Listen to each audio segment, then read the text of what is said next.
이번 주 장맛비로 출퇴근길 많이 힘드셨죠? 안타깝게도 장마철이 되면 잦은 이런 침수 피해가 일어납니다.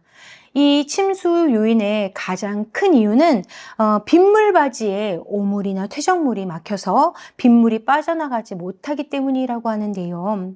이는 물길만이 아니라 우리의 몸도 마찬가지죠. 혈관이 막힌다면 심장, 뇌, 팔과 다리 모든 것이 급속도로 큰 어려움을 맞이하게 됩니다. 헌데 만약 하나님의 은혜가 흘러가는 길이 막힌다면 어떻게 되겠습니까? 생명의 은혜가 이어지지 못하고 끊어지게 되겠지요. 그리하여 하나님은요, 생명을 전하시기 위해서 막힌 복음의 길을 여시며 쉬지 않고 일하시는데요. 오늘 말씀을 통해서 우리도 하나님의 은혜를 막힘없이 흘려보내는 깨끗한 통로가 되기를 주님의 이름으로 축복합니다. 첫 번째, 복음의 물줄기를 가로막는 돌을 치워야 합니다. 스데반이 죽고 난 뒤 더욱 깊어진 이 그리스도인들을 향한 핍박은 승천하시기 전 제자들에게 하신 예수님의 말씀이 성취되는 발화점이 되었죠. 그리하여 집사 빌립은 사마리아로 가서 복음을 전하고 또 이어서 베드로와 요한도 합류하여 기도함으로 성령이 사마리아 땅에 임하게 되었습니다. 이에 그치지 않고 예수님은 그리스도인들을 향한 이 핍박의 중심에 서 있던 사울도 친히 만나주심으로 그의 그 강팍 같던 마음이 주님 앞에 항복하게 되고 복음의 전달제로 세움을 받죠. 이처럼 땅끝을 향해 복음이 이미 막 움직이고 있는 이때에 하나님은 사울을 준비함에서 멈추지 아니하시고 베드로와 고넬료의 만남도 주관하십니다. 특별히 베드로에게 3번의 환상을 통해 가르침을 주셨는데요. 그 이유는 유대인 안에 이 복음의 은혜를 가로막는 큰 돌, 즉 타민족에 대한 배타심이 있었기 때문입니다. 그동안 하나님께서 이방인을 향해 전멸하라 하셨습니다. 그리고 그들과 혼인하지 말아라 그렇게 명령하셨기에 하나님이 이방 사람들을 배척한다고 생각할 수 있지만 이는 큰 오해입니다.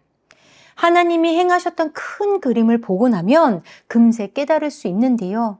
만약 하나님께서 이방인을 향한 이 구원의 문을 닫아 놓으셨다면 그 출애굽 당시 다른 민족은 한 명도 따라 나와서는 안 되었을 겁니다. 가로막으셨겠지요. 하지만 그러지 않으셨죠. 또 요나에게도 니느웨로 가서 하나님의 말씀을 전하여 그들을 회개하기까지에 이르지 않게 하셨을 겁니다. 그러면 하나님은 왜 이방 민족을 이토록 경계하고 그들과 분리되도록 명령하셨던 걸까요? 하나님께서 이스라엘 백성을 특별하게 거룩한 민족, 제사장 백성으로 부르셨기 때문입니다. 그리하여 하나님을 업신여기고 우상 숭배를 하는 이 이방인들의 삶에 동화되지 않도록 그들과 타협하지 아니하고 오직 하나님만 경외하는 거룩한 삶을 지키도록 하기 위해 명령하셨던 것이죠. 다시 말해서 하나님께서 이스라엘이 이 죄악과 부정함에 얽매이지 않고 구별되고 분리되는 것을 요구하신 것이지 민족주의에 빠져서 나는 우월하고 이방 사람들은 혐오하라고 명령하신 것이 아니었다는 것입니다. 하지만 유대인들은요, 하나님의 뜻을 오해하여서 마치 하나님의 은혜가 자기만의 특권인 것처럼 생각했고 또 율법을 통해 스스로 거룩하다고 착각하여서 복음의 길을 가로막고 있었던 것입니다. 유대인들끼리만 나누어 가질 수 있는 특권이야 라고 생각한 것이죠. 그리하여 하나님은 이 베드로 안에 있던 큰 돌을 다 굴려 내버리시고 이방인 고넬료에게로 인도하시는데요.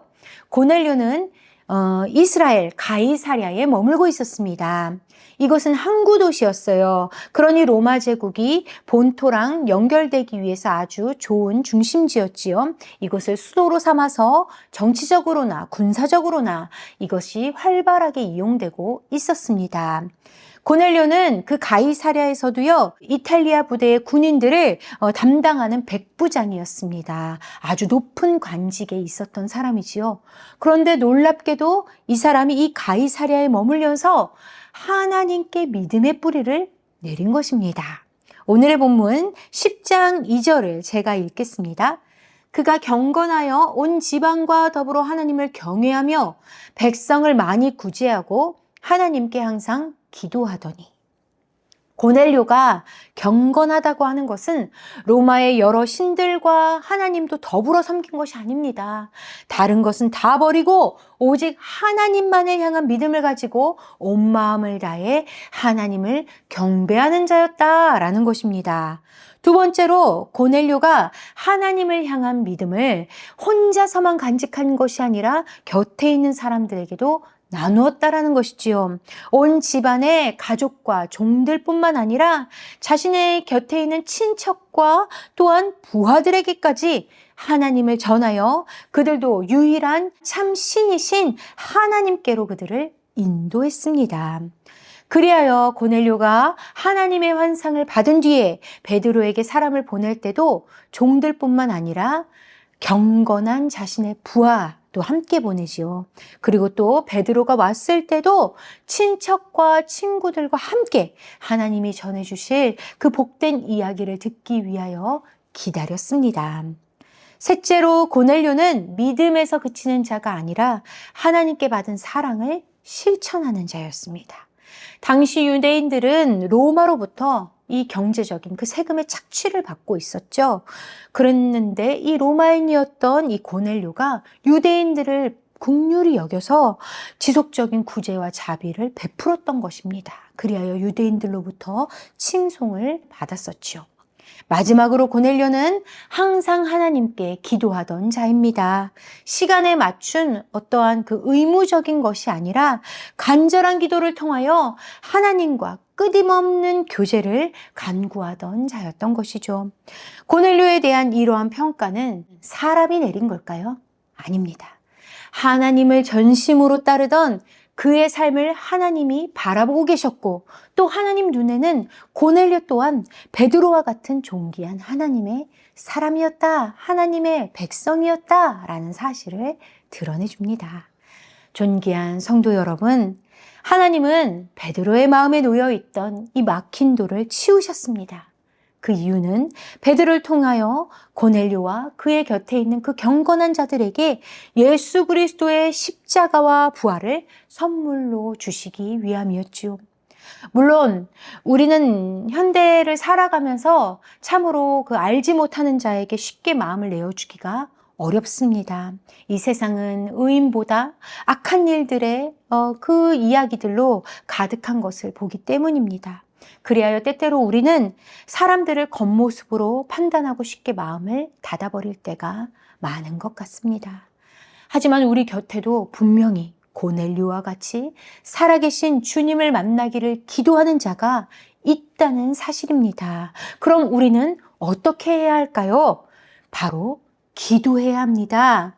베드로도 고넬료도 기도할 때에 하나님의 환상과 말씀이 임하여서 자신이 행할 바를 알았던 것과 같이 먼저 나와 같은 자를 위해서도 죽으시고 부활하셔서 영원한 생명으로 초대하신 그 구원의 주님께 감사하면서 또한 다른 이들도 이와 같은 주 예수 그리스도의 이름을 듣고 믿음으로 구원에 이르게 하시기를 먼저 기도하는 우리가 되어야 할 줄 믿습니다.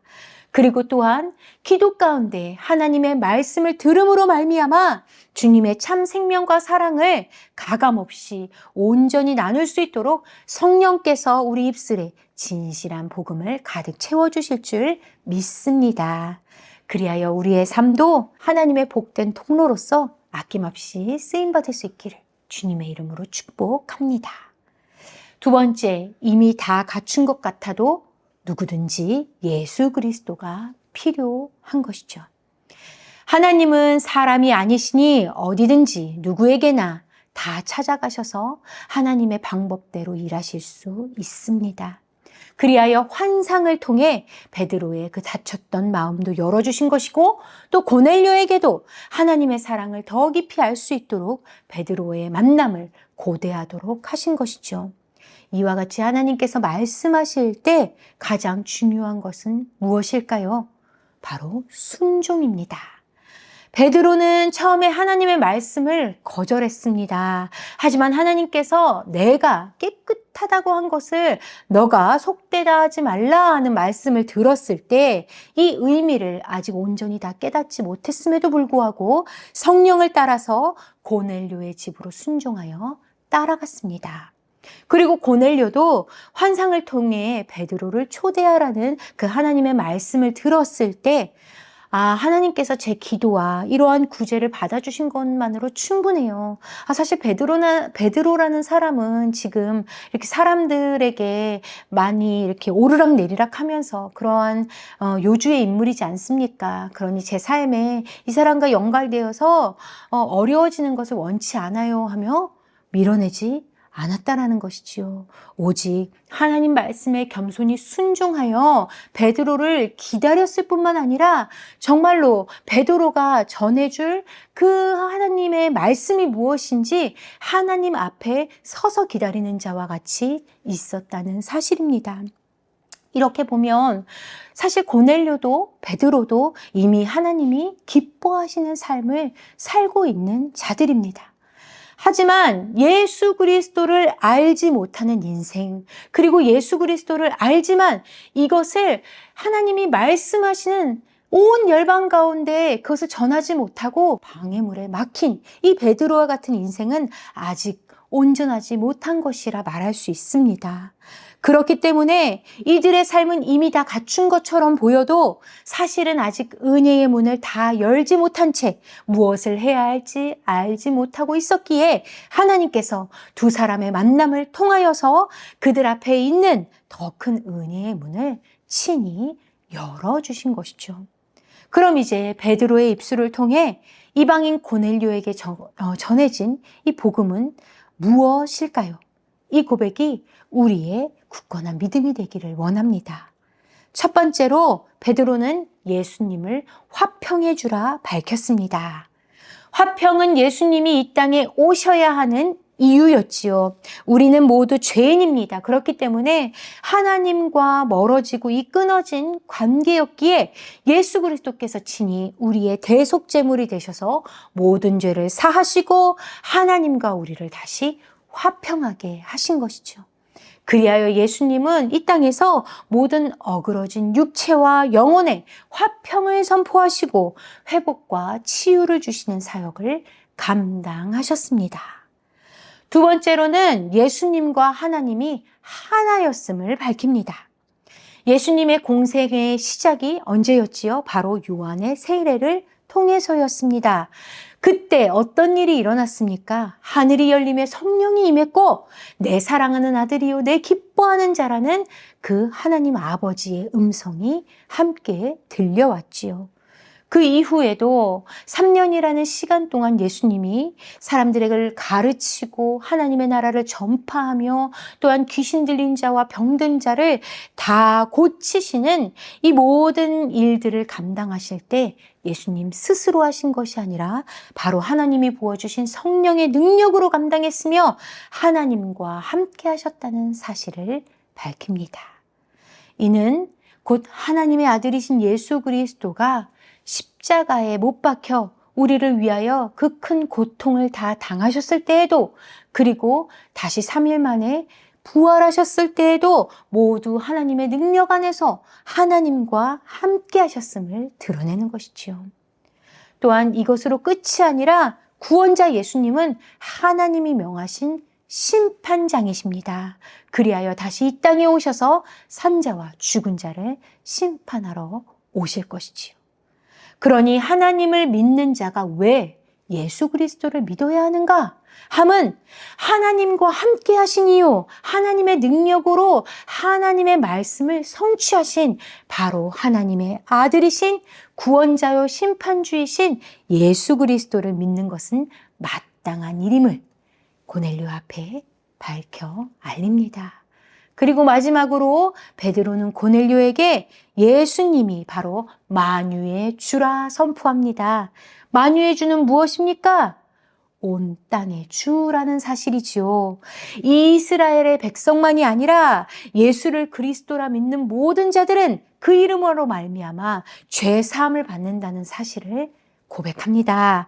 곧 예수님이 바로 당신 고넬료와 이곳에 모인 당신의 친구들과 친족들, 이곳에 모인 모든 사람들을 향하여 당신들을 위해 이 땅에 오셔서 자신의 몸을 주셨으며 또한 지금도 살아계셔서 당신들을 인도하고 계신다는 사실을 전해주고 있는 것이지요. 존귀한 성도 여러분, 예수 그리스도를 만난 사람들은요, 그저 나는 구원받았어 라는 만족함에 자신의 자리에 주저앉아 있는 자가 아닙니다. 일어나 그 생명을 주님이 원하시는 데까지 나아가 끝까지 전하는 자입니다. 자신의 마음은 이것을 원치 않음에도 이 돌을 굴려내기까지 하여 마음을 바꾸어 주님의 크신 이름을 선포하는 자로 살아갑니다. 그리고 베드로가 이렇게 주님의 이 말씀을, 주님의 십자가와 부활의 은혜를 그들에게 전했을 때 그들 모두에게 성령이 임했으며 또 그들은 방언으로 하나님을 높여 찬양하기 시작했습니다. 바로 오순절 그 다락방에 임한 성령과 같이 성령은 임하였고 그들은 성령의 은혜 가운데 우리 주 예수 그리스도를 맞아들이게 된 것이죠. 하나님의 은혜를 가로막고 있던 이 큰 돌덩어리가 치워지고 하나님의 말씀에 순종하니 이스라엘 안에 머물러 있던 이 복음의 물줄기가 고넬료의 집을 다 적시고 땅끝까지 향하여 흘러가기 시작했습니다. 하나님은 우리에게도 동일한 성령의 은혜를 주셨습니다. 방언으로 주 예수 그리스도의 이름과 하나님을 찬양하는 이들과 같이 우리도 화평의 주요 만유의 주 대신 나를 찾아오신 또한 나를 사랑하신 이들을 끝까지 찾아가실 우리 주님의 이름을 날마다 큰 기쁨으로 찬양하기를 축복합니다. 또한 우리 주변의 삶들을 둘러보았을 때 이미 그들의 삶은 부족한 것이 없어 보이고 다 이미 갖춘 것과 같이 보일지라도 우리 주 예수 그리스도는 어느 누구에게나 날마다 필요한 줄 믿기에 우리 안에 하나님의 은혜를 가로막는 이 편견과 교만들을 다 내어놓고 정말 위로여 참 사랑이신 참 생명이신 우리 예수 그리스도를 흘려보내기 위하여 늘 기도로 깨어서 이 성령님을 따라 복음의 통로가 되는 여러분들이 되시기를 주님의 이름으로 축복합니다. 아멘.